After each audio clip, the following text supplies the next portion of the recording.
Hey guys, new video for Path of Exile. Alright, so in this video we're going to go over basically a Smite setup for Armor Stacker. So a lot of my POBs that I put out, or the builds that I'm playing on Armor Stacker, are all like projectile builds like Lightning Strike, Molten Strike, and that kind of stuff. And I get asked a lot of times, hey, I don't like Molten Strike, I don't like Lightning Strike, I want to play Smite or some other kind of thing like that. And how do I set it up? So in this video we're going to go over a couple of Smite setups that I've been playing recently and actually ended up liking quite a bit.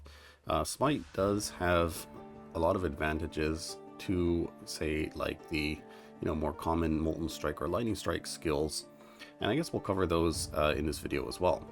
So basically Smite is like a lot less damage than something like Molten Strike or Lightning Strike, mainly because if we compare it to Molten Strike just has a lot more hits. It can shotgun. Smite has maybe 2 hits you can get, right? You can get the area hit and the melee hit from Smite.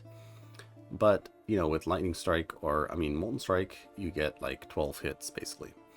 So that's right there is like a huge damage difference. Also, projectile skills get to use Sniper's Mark, which, is like a lot better than something like a Curse on Hit, Ring, or something like that. It gives quite a lot more damage than just having like a Curse, right? So right off the bat, projectile skills on paper do a lot more damage. Now the good thing with Smite is, first of all, you don't need to use a Nimbus ring, so you can use 2 rings, potentially with +1 endurance charge, so you get a little bit tankier, you get 1 extra endurance charge. You also do get more stats on your ring, right? So you get more attributes, more resistance, more aura effect, like Grace aura effect, Discipline aura effect, or whatever, what have you, right?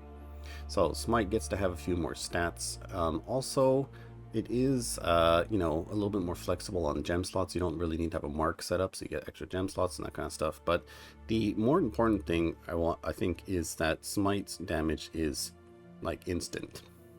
And like, this is something you don't really notice in PoB until you actually go play the game. But you can see, like, Smite, you just hit it and the damage comes out right away, right? For Molten Strike, you attack and then you hit the target, and then you have to wait for the balls to return to do lots of damage, right? When you scale Smite up enough, like with enough damage, then it actually feels like it is doing more damage than Molten Strike, in certain cases, right? So for example, if the target has, let's say, 100,000 HP and have 100,000 DPS on Smite, then I'll kill the target in 1 second. But if I have, say 500 million DPS on Molten Strike, I'm still going to kill the target in 1 second. Or maybe it might even take longer on Molten Strike because you actually have to wait for these projectiles to return and hit the target. So there is some kind of delay to these projectile skills like Molten Strike and Lightning Strike, right? You have to get your full amount of DPS. You have to wait for these returns and the projectiles to hit, and if the target's moving, then sometimes the returns won't hit and this kind of stuff, right? So Smite definitely does feel like it does more DPS, right? Because of, the damage just comes out right away instantly. Okay, so I think, unless you're actually doing content that the target has insane amount of health, like say you're doing a Valdo's with like 100% Delirious and like 10% less damage per item, then you actually really need that, sweaty DPS from like Molten Strike and that kind of stuff. But for most other content, Smite is probably going to feel a lot better just because of, what we just talked about.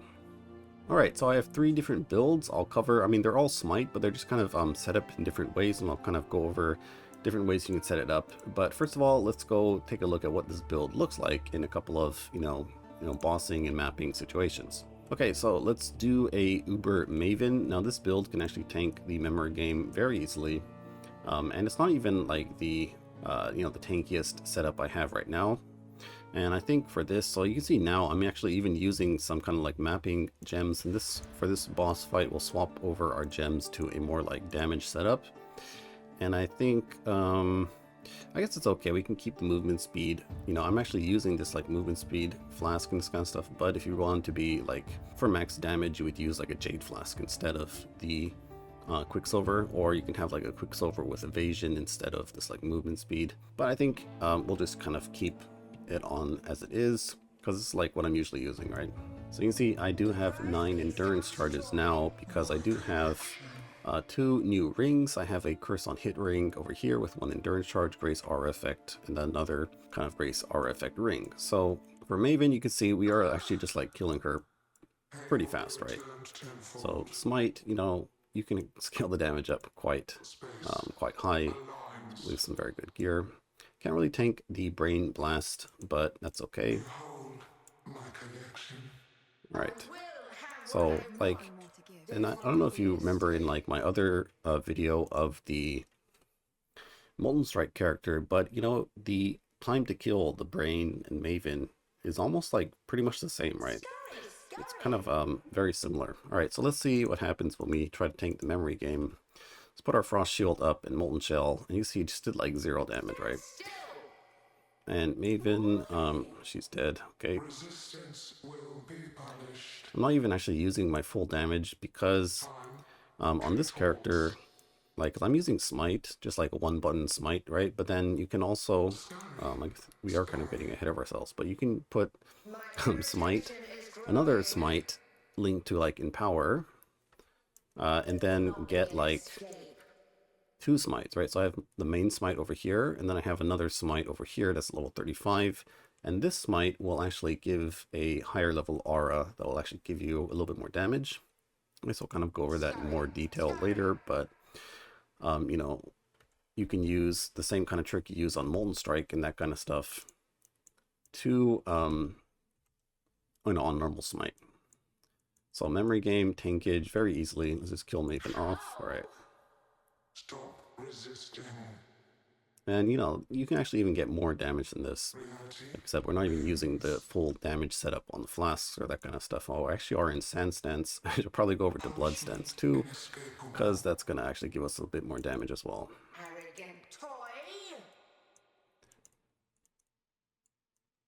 Can we kill Maven before she does the memory game? Probably, yeah. Alright, so very easy. Like Maven on this build, very, very easy to do because oh, we got some curios and we got blood magic. Is this worth anything? Oh, it's 16 div. Okay, nice. Alright, now we're going to do something that is actually quite hard to do. It's going to be a ghosted feared fight. Now, this fight is actually quite hard for Armor Stacker because there is a mod that, a ghosted mod that it removes endurance charges or charges right from you, or they steal them. So this can actually be pretty problematic, but I think this character will be able to sort of tank through it and hopefully just go and one-shot the feared. Alright guys, I did find the feared over here, so let's go and try to kill them off. We have Mr. Elder, which is already dead. And let's see. Man, it's so hard to get in. Let's just jump in and then use our molten shell and that kind of stuff. And I think they're all dead, yeah. I'll just Shaper, but okay, he's dead. Alright, pretty easy, right? And Vault Smite's pretty amazing. Alright, so that is sort of like a feared fight, you know, pretty simple. This character can tank like a ghosted Flame Blast. I don't think we can do a double Flame Blast, but you know, definitely a lot tankier because of the 9 endurance charges, and you can make it even tankier by running you know, Flesh and Stone, Arctic Armor. I do have a setup for that. It's got like 600k fire max hit. So, but I mean, this setup we're not doing that. We're just going for a bit more damage with like the Blood and Sand and that kind of stuff. Alright, so let's try out a T17 map. For these like T17s, what I like to do is I like to run Aureus End, and then I use just like rage support because I don't have any other source of rage besides this. And then like what you can also do is you could run Herald of Ash because you can see that we have so much damage that our overkill damage is going to be pretty insane, right? So you get some pretty big Herald of Ash hits, although the area is not really all that good. So another thing you can do is like see Smite here. In Sand Stance we have a decent area, but you can also just like, if you have enough damage, you can just add like Pulverize, Awaken Area of Effect, and get some like pretty big smites. There's also like stuff on the passive tree you can do, like here there's an increased effect of aura skills, and Smite is an aura skill, so it's going to make it have more AoE. There's like an Anoint for 90% area of effect for aura skills. I kind of showcased that in a video. Go check out if you're interested. Okay, but this time what we'll do is a Titanic rogue form, right? So we're using the Gigantification and then the Titanic Scarab, and then we're going to be running a Scarab map over here. It's got possessed bosses, should not be a problem. We're not going to clear the whole map, although this map has like over 200% increased chance to drop Scarabs. We're just going to kind of go through to the boss, and I'll show you kind of what it looks like. Alright, so for these kind of T17s, it's pretty comfy, I'd say, right? Alright, wow, a lot of Scarabs. Okay, let's pick up the good ones, and let's go find the rogues. It has increased area too, and the like desolation things. Those are actually quite annoying because you can't really even see them in the boss arena, and then all of a sudden you just kind of like stop regenerating health.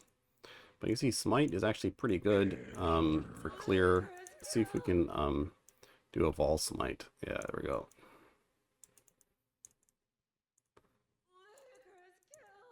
And actually, I am actually liking this clear better than, what do you call it, Lightning Strike, right? It feels a lot better than Lightning Strike for some reason.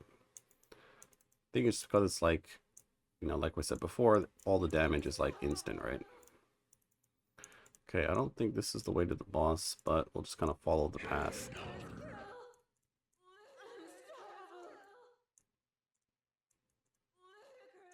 Okay. Alright, here we are. Didn't really find that many rogues, so maybe let's try to find some more. Oh, here we go. Here's a rogue. Oh, he's not a gigantic rogue, though. Alright, well, let's go kill the boss first. So for the boss, we'll go to a blood stance. Come over here. Can I not have but a moment's response? And just kind of kill them off, right?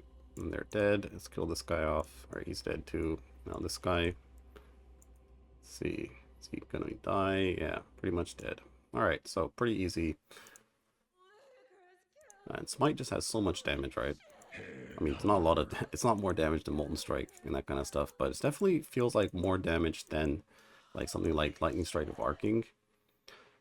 So there is that. Alright, let's go over and try to find some rogues. Okay, we gotta go back into Sand Stance, because I like having the extra area. Oh, here's a rogue.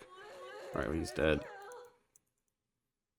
So you could probably even get like magic fine gear on this character, and then oops. Yeah, you get some like magic fine gear on the character, and then probably do like that kind of farm if you want. This one I'm doing is just more for like, you know, getting scarabs and that kind of stuff. Alright, I think that's about it for the map. Maybe there is one more rogue here we can find. But yeah, I think that's about it for the map. Let's go back, talk about the build. Alright, so I'm not really going to go over everything in the build because I've already covered that in the other build guide. In this one, we're just going to go over some of the differences. First of all, basically the gem setup, because this is like pretty much everything that's going to change except for the rings. Alright, so first of all, let's take a look in POB at the stats of the character. This is my current character right now. I'll show you the like completely min-maxed POBs at the end or later on in the video.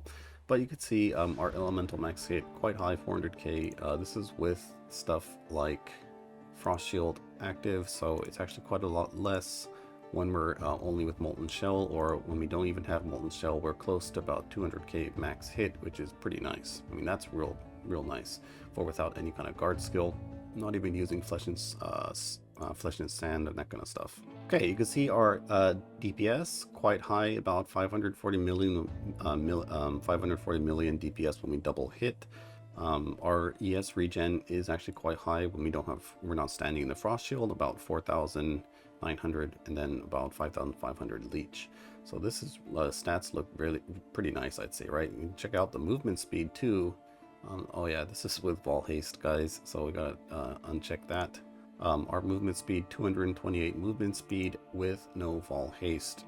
That's pretty good, right? I mean, I'm actually, normally you'd probably get like evasion tattoos over here, but I'm just like going full movement speed tattoos on my character right now. So you can actually even get more damage than this. Also, like, you know, like we mentioned with the flasks. Alright, and this setup is pretty comfy, right? Because this DPS is very good. You can see in the intro, like Maven, with these stats, Maven is just kind of like dying in a couple of seconds. You know, the feared in a like delirious feared map, they're just like one shot pretty much. And then anything, you're just like one shotting everything pretty much, right? It's like hollow palm, but you're still one shotting everything all the way up to end game. So it's kind of funny, right? Okay, so let's go over some of the skill setups that I'm using right now. So first of all, let's go over the boot setup. I did get a new pair of boots. These boots, amazing. Check them out. They have onslaught and unwavering stance. So now I can actually drop my silver flask and run a quicksilver and stibnite setup, or I can run a stibnite and jade for like max DPS. Right, pretty insane pair of boots. So in the boots, we do have our Vol Smite. Now, like I mentioned, you don't really need to do this, right? Because you can see I barely even use this. In the Maven fight, I don't even think I used this once. But basically because this Smite is level 35, it has a higher level aura that it gives, which gives you more flat damage compared to this gem in our main body armor that's only level 29. So you can, if you need extra DPS, you can just use the Smite in your boots for the aura that'll give you a little bit more damage than this one. Now, I gotta admit that 99% of the time I don't even use this. I'm pretty much only using the Vol Smite, right? And then, the Vol Smite aura is gonna be like pretty juiced up because it's level 35. Okay, so that is the Smite. We do have it linked to Awaken and Power. And then also at the same time, we have our Frost Shield linked to Awaken and Power because it ends up absorbing more damage, like with the more levels it has. You see my Frost Shield is level 30, and with at level 30 it is 2,100 life per stage. It has 4 stages, but if we take out the Empower, see it's only 1,400 life per stage. So we're gaining about 700 extra life per stage with this Empower setup. Okay, then we do have the Blood and Sand. I do have Blood and Sand linked to Empower. It's actually increasing the reservation cost, but it's actually totally fine for me because my Smite is only costing 38 mana because, we can actually use another ring with a non-channeling skillcraft, so my Smite is only like 38 mana, so you can see I'm not actually running out of mana. So that is one benefit to running Smite as well. You're not as tight on reservation as a Molten Strike or Lightning Strike build. Okay, so that is the setup. Now, if you're tight on reservation, then probably don't run Blood and Sand here. You can put your Purity of Fire or your Vitality link to it, like your Enlightened setup. Like if you're tight on mana, then what you do is you just get this 3 link and then attach your Blood and Sand to it and put this in your boot. And then you just have the Smite Empower Frost Shield setup in the weapon, right? And that'll kind of give you quite a bit more reservation. Okay, so after that, yeah, we do have some aura setups here, and since we're not running a mark, I'm just running a level 1 clarity to give me some more mana regen, and then also does give me more energy shield regen. You can see here, once this buff goes away, we're at about 4,300 ES regen, sitting in hideout with our endurance charges, and then I just have Flame Dash, right? Because I actually never use movement skills. Just like running around, right? So every now and then I might want to dodge something, so I just put Flame Dash in here for now, but you can put whatever you want. Then we have Molten Shell. So that is basically the entire gem changes. That's all you have to do. Now later on I guess we'll cover some other setups, right? As for Smite, like the links I'm using for Smite, it's like there isn't that many gems we can use, right? So obviously the multi-strike, volatility, lightning penetration, and wed setup is going to stay. Now the last gem is something to consider. So you could go for elemental focus, but then it means you're not going to be getting shock. And in this setup, since we have so much damage, we can get huge shocks on pretty much all targets. So I like to go with the shock. And when I'm using a Bismuth Flask, having the Rage support gem does seem to give quite a lot of extra damage. So I'm just using this, right? But in most cases, you probably want to use damage on full life or endurance charge on melee stun. That's also an option. Since we do have 9 endurance charges, it does end up giving quite a lot more damage. Actually, pretty much the same amount of damage as this damage on full life support gem. So that's sort of the gem links. As for the rings, so right now I'm using a Curse on Hit ring. But what I was doing before is I was actually just running a actual curse setup link, with a level 21 conductivity, and I would just self-cast it until I actually got the ring. It's from like Misha, I think.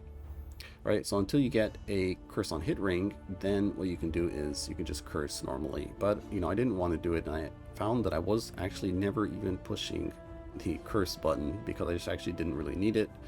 So there's that. You can also run a poacher's mark on hit setup, so you can get frenzy charges with the poacher's mark, or there is like the warlord's mark for endurance charges and that kind of stuff. So you could run a mark setup as well on this setup.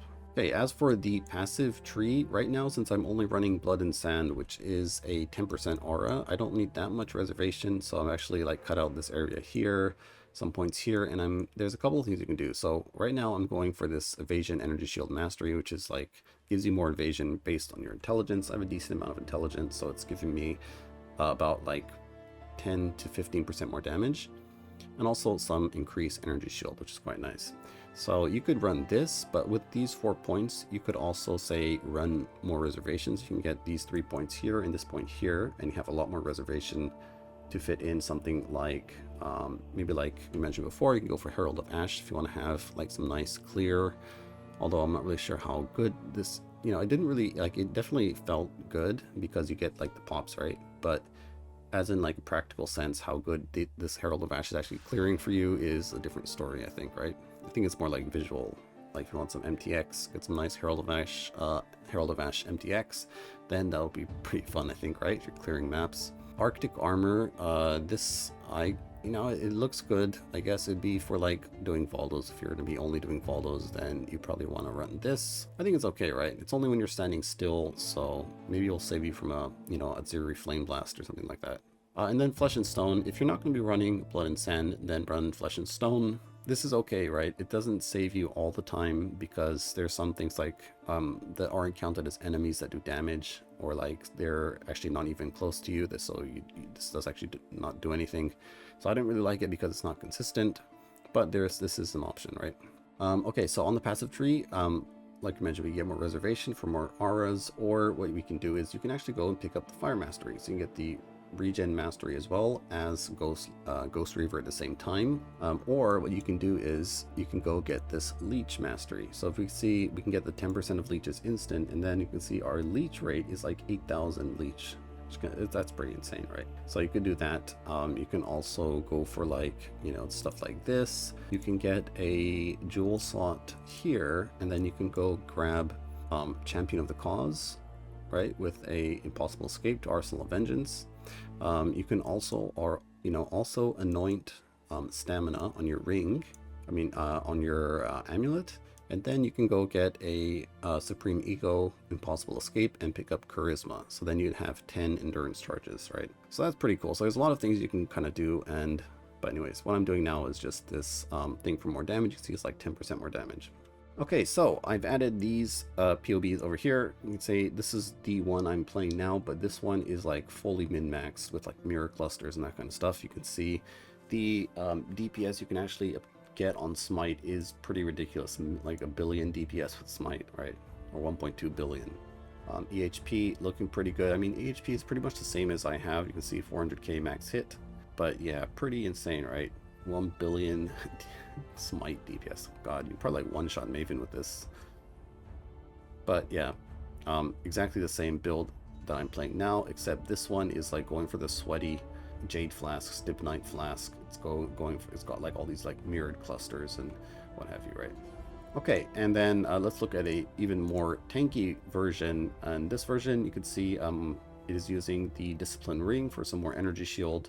This is also running the setup we mentioned before with Flesh and Stone and Arctic Armor. You can see the max hit is quite a bit higher, about 500k on Cold and Lightning and 660k on the Fire max hit. And this is like pretty close to Transcendence levels like what we had last league. Although, you know, I would say that a lot of this is conditional due to Molten Shell, Frost Shield, and then there's like Flesh and Stone, and then you have to be standing still, right? So it's like, it's not the same as Transcendence, but you know, on paper, these are some pretty nice numbers. Yeah, basically the difference in this one is like you can just see the gem setup, right? Pretty much. Okay, then we do have a full DPS version, which is close to 1.5 billion DPS. The only real difference here is the armor base. Going for necrotic armor, you can see the ES is only about 10k compared to the other tank version, which is like at 12k ES.